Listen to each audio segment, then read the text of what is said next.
The saxophone is a loud instrument, and if you don't live in a soundproof bunker, your neighbors will notice when you practice, and sometimes they're not too happy about it. But the good news is there are ways to practice the saxophone quietly, and some of them actually help you improve your technique and even your sound.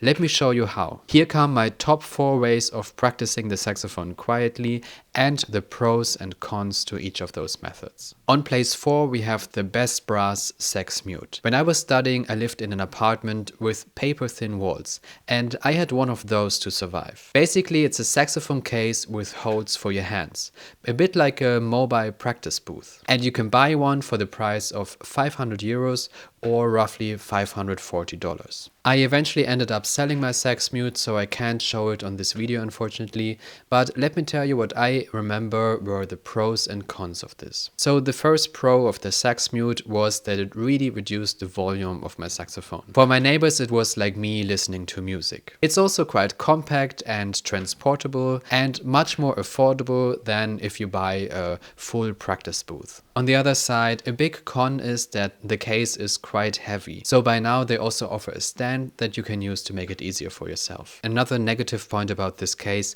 is that it gets really humid inside. Since it's basically sealed, all the moisture from your breath collects in the case. And this means that at least every 30 minutes you have to open the case and let the humidity out. What I also experienced back then when I was using this case is that the low notes are really difficult to play. They just have a lot of resistance, which I think comes from the fact that there's just no room for them to expand.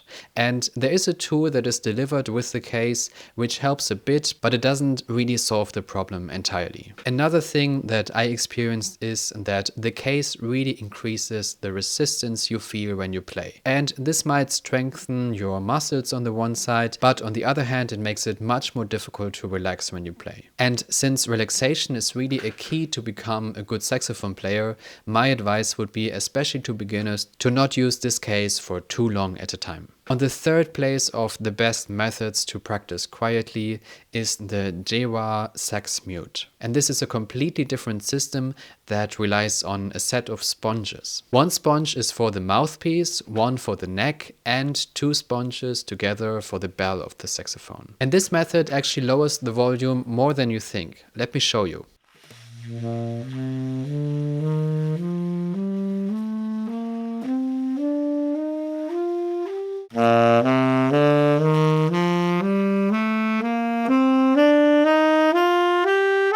So some of the pros of this method is that first of all, it's really affordable. The second thing is that it really reduces the volume, so you can really practice much more quietly. And the third plus is that it's really small and transportable. On the other side, one negative point is that this method as well adds a lot of resistance, so it makes it quite a bit harder for you to play. Overall, it does what it promises, but this comes at a cost and it really changes how it feels to play the saxophone. Before we come to my favorite way of practicing the saxophone quietly, on place 2 we have mental practicing, and this can be a real game changer. Mental practicing means that you just practice in your head, whether it's a new tune, a scale, or even how you want to sound like. And this way is actually as effective as real practicing. If you don't believe me, check this out. There's a famous study by psychologist Alan Richardson. Here's what he did. He worked together with basketball players and he formed 3 groups with them. The first group practiced free throws for 20 minutes daily. The second group didn't practice at all. And the third group only imagined making perfect free throws,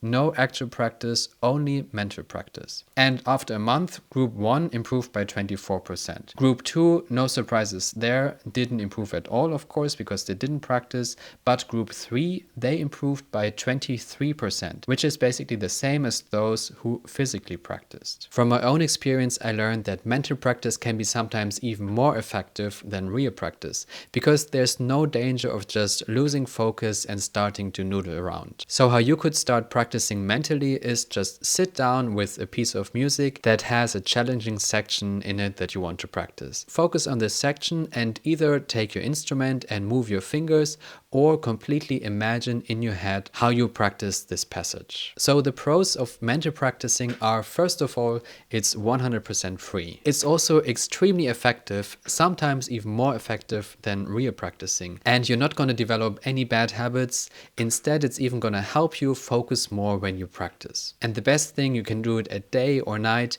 Your neighbors will not hear a thing. The cons on the other side is that it takes discipline to do that. I know from my own experience that it's sometimes difficult to sit down and be so disciplined. And it doesn't improve your sound directly. You could sit down and imagine the perfect sound coming out of your instrument, and this can help actually, but in the end it would be of course more effective to blow into your horn. Before we come to my favorite way of practicing the saxophone quietly, if you enjoyed this video up until here and you want to support me and help me grow my channel faster and reach more people, make sure to click like on this video and also consider subscribing so you don't miss out on future videos like this. So after I tried all these methods myself for years, my favorite way of practicing the saxophone quietly is soft playing. If you do it right, this method is the closest that you will come to real practicing. And it can even help you improve your sound.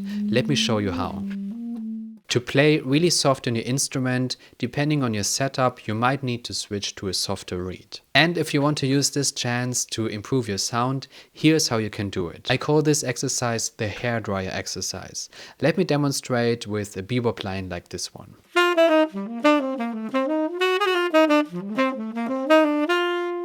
What you want to do is to play this phrase only with air, no sound.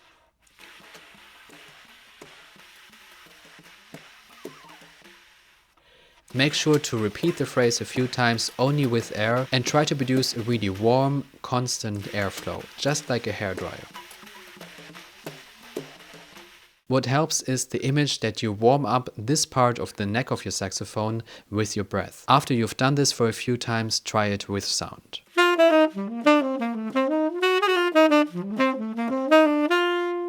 This exercise can help you open up your throat, stabilize your airstream, and with that really improve your sound. And of course the best is to not only do this exercise when you only can practice quietly, but also include it in your practice plan when you practice regularly. The first pro for soft playing is that again it's 100% free, and it's probably the closest to playing at a normal volume level. Also it can improve your control and even your sound. On the negative side, soft playing can be quite tiring if you have a harder setup. And of course it still doesn't fully replace normal playing. And the third negative point is that it can be quite challenging for beginner players. As a bonus tip, if you want to lower your volume further, you can put a piece of cloth on your bell. So those are my top 4 ways of practicing saxophone quietly. I would be curious to hear from you if you know of any other methods to practice quietly and what your experiences are with those kinds of methods. And of course, if you have any stories about your neighbors complaining that you want to share,